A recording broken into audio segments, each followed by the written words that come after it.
नमस्कार। कमेंट्स पढ़ के बहुत अच्छा लगता है कि बहुत सारे लोगों को फ़ायदा हो रहा है, बहुत सारे लोग बहुत अच्छा कमा रहे हैं, बहुत सारे लोग बहुत अच्छा बिज़नेस कर रहे हैं। और ये जो कमेंट्स हैं ना, जो ऐसे कमेंट्स आते हैं कि मैंने बहुत ऐसा किया, वैसा किया और बहुत अच्छा पैसा अर्न कर पा रहा हूँ, बहुत कम पैसे लगा के, तो बहुत अच्छा लगता है कि जैसे मेरा किया हुआ प्रयास, मैं जिस दिशा में जा रहा हूँ वो बहुत सही दिशा है, वो बहुत सही दिशा है और हमेशा इस दिशा पे बढ़ता रहूँगा। सब कुछ आप लोगों के लिए जितना अच्छे से अच्छा हो सकेगा उतने अच्छे से अच्छा बिज़नेस बताऊँगा। मैं देखता हूँ कि मोस्टली बहुत सारे लोग ऐसे हैं जिनके पास कम पैसे हैं, तो मैं हमेशा प्रयास करता हूँ। ऐसा नहीं कि बड़े वीडियोज़ नहीं बनाता या अच्छे पैसे वालों के लिए वीडियोज़ नहीं बनाता या ऐसे फ्रेंचाइजीज़ के बारे में नहीं बताता, बताता हूँ, बताता रहूँगा। लेकिन मेरा फ़ोकस ये ज़्यादा रहता है कि मैं उन लोगों के लिए ज़्यादा वीडियो बनाऊँ जिनके पास बहुत कम पैसे हैं, जिनके पास बहुत कम पूंजी है, जिनके पास बहुत कम संसाधन है, ताकि वो भी मुख्य धारा में आ सकें, ताकि वो भी बहुत सरल तरीके से बिज़नेस को समझ सकें। क्योंकि मुझे पता है कि ना तो उनके पास बहुत अच्छी पढ़ाई की है उन्होंने और ना ही बहुत अच्छा कुछ ऐसा एक्सपीरियंस है जो उनको पुश्तैनी मिला है। लेकिन मैं एक चीज़ बता देता हूँ, अगर आप ऐसे ही छोटे छोटे वीडियोस देखते रहोगे और छोटे छोटे जो बिज़नेस आइडिया हैं वो करते रहोगे तो ज़रूर एक दिन बहुत अच्छा करोगे और बहुत आगे जाओगे। तो आज इसी श्रृंखला में मैं एक और बिज़नेस आइडिया लेके आया हूँ। वो गांव के लिए है, गांव के लोगों के लिए है और गांव के लोगों को बहुत अच्छा प्रॉफिट हो सकता है।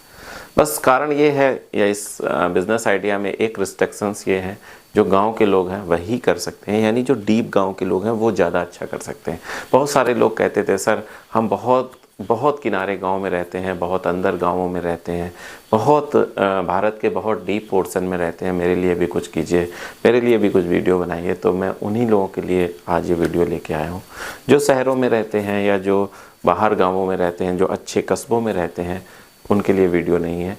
तो वो ये वीडियो ना देखें। बहुत कम लोग होते होंगे, बहुत कम यूट्यूबर्स होते होंगे जो कहते होंगे कि भैया ये लोग वीडियो ना देखें, वो लोग वीडियो ना देखें, क्योंकि उनके लिए मतलब का नहीं है और क्योंकि उनके अगर वो वीडियो देखेंगे तो उनका टाइम ही ख़राब होगा। हाँ, लेकिन वो देख सकते हैं जो शहर में रहते हैं, शहर के या कस्बों में रहते हैं, लेकिन जिनके रिलेटिव्स गाँव में रहते हैं, जिनके लोग गाँव में रहते हैं बट वो काम अच्छा नहीं कर पा रहे हैं या वो अच्छी कमाई नहीं कर पा रहे हैं, तो वो देख सकते हैं, उन तक शेयर कर सकते हैं। क्योंकि मेरा उद्देश्य ये है टाइम बर्बाद ना हो, आपका समय व्यर्थ ना जाए, तो जो सेलेक्टेड पर्सन है वही वो वीडियो को देखे तो ज़्यादा अच्छा है। तो इसमें है क्या, मैं बेसिकली बता देता हूँ। मोस्टली जो मेरा एक्सपीरियंस कहता है और जो मैंने देखा है अपने गाँवों में और जो जहाँ मैं जाता हूँ, जहाँ मेरे रिलेशंस हैं गाँव में, वहाँ होता ये है कि जो डीप गाँव होते हैं ना, वहाँ के लोग जब खरीदारी करने जाते हैं, बहुत ध्यान से सुनना, अगर आप देख रहे हो, अगर ये आप ये समझ रहे हो कि नहीं गांव का बिज़नेस कैसे करना है, तो बहुत ध्यान से सुनना। जो बहुत डीप गांव होते हैं ना, उनकी जो अर्थव्यवस्था होती है, यानी कि जो वो सब्जी खरीदते हैं, दूध लेते हैं या कुछ भी प्रोडक्ट लेते हैं, उनका मेन, उनके पास वेल्थ कम होती है, अनाज ज़्यादा होता है। जैसे चना अगर उनके क्षेत्र में होता है, धान उनके क्षेत्र में होती है, चावल या ये कह दें कि मक्का उनके क्षेत्र में होती है, गेहूँ जो भी उनके यहाँ होता है, उड़द मूंग जो भी होता है, तो वो मोस्टली क्या करते हैं कि उसी क्रॉप को लेके मार्केट जाते हैं, वहाँ वो क्रॉप बेचते हैं थोड़ी, मतलब ये नहीं कि पूरा बेच देते हैं। मतलब जैसे मान लीजिए शुक्रवार को उनके यहाँ मार्केट लगी है, तो वो शुक्रवार को 20 किलो कुछ लेके जाते हैं, मार्केट में बेचते हैं, उससे जो पैसा आता है उससे वो दैनिक ज़रूरतों की चीज़ें लेते हैं, बच्चों के लिए पढ़ाई का सामान लेते हैं, जो भी XYZ उनके खर्चे हैं वो लेते हैं। ये बेसिकली अगर आप गाँव से हो, अगर आप सुन रहे हो, तो ये आपकी अंदर की बात है, ऐसा ही होता है। तो आप अगर गांव से हो तो कमेंट्स करना कि हाँ ऐसा होता है, नहीं होता है। अब क्या होता है कि वो बेसिकली ऐसे ही करते हैं कि 20 किलो सामान लेके गए, 30 किलो लेके गए, जितनी भी उनकी ज़रूरत होती है बेसिकली वो अपने जो स्टॉक है उससे उतना अन्न निकालते हैं, सेल करते हैं, उसका सामान लाते हैं, घर ले आते हैं।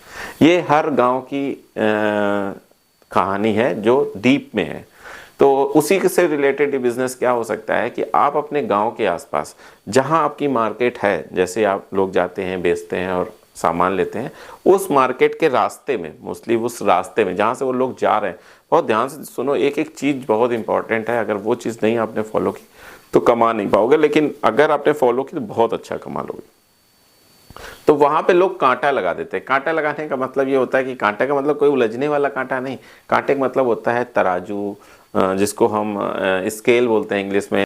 यानी कि एक स्टॉल लगा देते हैं, एक तरीके से मोटा मोटा समझो। स्टॉल में क्या होता है कि वो उनका गेहूं खरीदते हैं, और उसके बदले वो उन्हें पैसे देते हैं। कुछ भी लाएं, अगर वो गेहूं ला रहे हैं तो वो उसको खरीद लेंगे, चावल ला रहे हैं तो उसको खरीद लेंगे, धान ला रहे हैं तो खरीद लेंगे, सरसों ला रहे हैं तो मतलब XYZ जो भी वो ग्रामीण लाया है वो उसे खरीदते हैं, खरीद के रख लेते हैं, उसका पैसा देते हैं और वो ग्रामीण जाके अपनी चीज़ों को खरीदता है, दवाई लेना है, जो भी XYZ लेना है वो ले लेता है।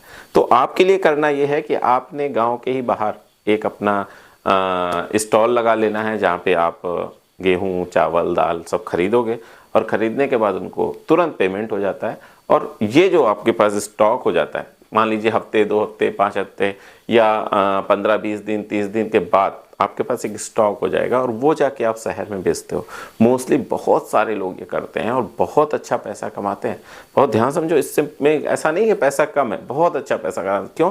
क्योंकि जब गाँव में आप खरीदते हो ना तो उसका रेट बहुत कम हो जाता है। मतलब देखिए क्या होता है, जब अगर वो व्यक्ति सीधे शहर जाके बेचेगा तो बहुत टाइम लगेगा और 20 किलो लेके कोई शहर नहीं जाता है, तो वो मोस्टली अपने गांव के ही पास में बेच देते हैं जो आप करने वाले हो। और आप भी उन्हें जेन्युइन पैसे दे देते हो, जो ना तो आपका घाटा हो, क्योंकि आप जब लेके जाओगे तो आपका भी कन्वेंस लगेगा, आपको भी शहर में बेचना पड़ेगा, लादने वालों के भाड़े हैं, पल्लेदार लगेंगे। पल्लेदार का मतलब होता है जो उठा के रखने वाले, लेबर लगेगी, वहाँ शहर तक जाने में भाड़ा लगेगा, सब कुछ लगते हुए तो आप उतने ही कम रेट में मोस्टली लोग खरीदते हैं।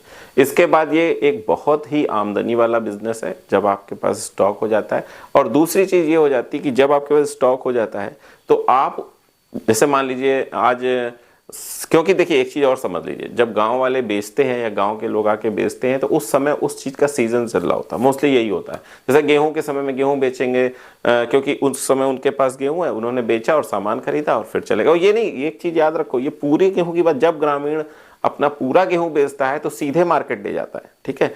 पूरा 15-20 बोरे अगर उनके पास गेहूं है तो सीधे मार्केट ले जाएगा, फिर आपको नहीं देगा। लेकिन अगर वो छोटे छोटे प्रोडक्ट ला रहे हैं, यानी कि 20 किलो 30 किलो, तो वो फिर शहर नहीं जाते हैं, वो डायरेक्ट वहीं बेच देते हैं, क्योंकि उन्हें पता है कि इतना ले जाके क्या है। अब आपके पास क्या होगा, धीरे धीरे जब आप कैसे खरीदते जाओगे तो आपके पास बोरों हो जाएगा, फिर आप शहर जाओगे तो आपका रेट बढ़ जाएगा। और एक चीज़ क्या होती है, जब सीजन में आपने लाही खरीदी या सरसों खरीदी सीजन में, या गेहूँ सीजन में खरीदते हो, फिर कुछ दिन आप उसका स्टॉक लगाते हो और फिर उसके बाद बेचते हो, तो आपको प्रॉफिट होता है, क्योंकि उसका रेट बढ़ जाता है। क्योंकि जब सीजन होता है तो रेट डाउन चलता है किसी भी क्रॉप का, और जब सीजन के बाद रेट बढ़ जाता है। तो इस तरीके से अगर आप एक बिजनेस करते हो, बहुत सारे लोग कर रहे हैं, आपको जानते होंगे, आपके गांव में लोग कर रहे होंगे, आप भी कर सकते हो। और करोगे तो बहुत अच्छा प्रॉफिट कमाओगे, गांव में ही भी रहोगे, अपने खेतों में की देखभाल भी करोगे, पशुओं की देखभाल करोगे, और साथ में आप अपनी एक एक्स्ट्रा इनकम कर सकते हो। तो बहुत अच्छा आइडिया है, आप इस पर वर्क करो, आप इस पर काम करो और बहुत अच्छा पैसा कमा सकते हो। मेरा बस यही मानना है कि गांव के लोग गांव में रह के अगर कुछ करते हैं, गांव के लोग गांव में रह के अगर कुछ करते हैं तो देश का बहुत भला होता है। क्यों होता है? अगर गांव के लोग बाहर जाते हैं तो सबसे ज़्यादा नुकसान खेती को होता है, सबसे ज़्यादा नुकसान पशुधन को होता है, यानी कि मिल्क प्रोडक्शन कम हो जाता है और जो अन्न उपजा है वो कम हो जाती है।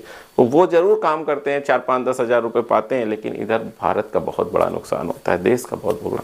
अगर मैं किसी भी कारण से ये सारे छोटे छोटे जो उपाय बताता हूँ, अपने किसान को उनके खेती, उनके गांव में रोकने में कुछ भी कामयाब रहा तो ये बहुत बड़ी बात होती है, बहुत बड़ी बात होगी, क्योंकि वो वहाँ रह के ये बिज़नेस तो करेंगे ही करेंगे, जो थोड़ा बहुत पैसा कमाएंगे, लेकिन वो अपने खेतों से जुड़े रहेंगे, वो अपने पशुओं से जुड़े रहेंगे और वो अपने परिवार में रहेंगे। बस इतना ही कहना था। अगली वीडियो तक मैं आपसे विदा चाहता हूँ, तब तक के लिए नमस्कार।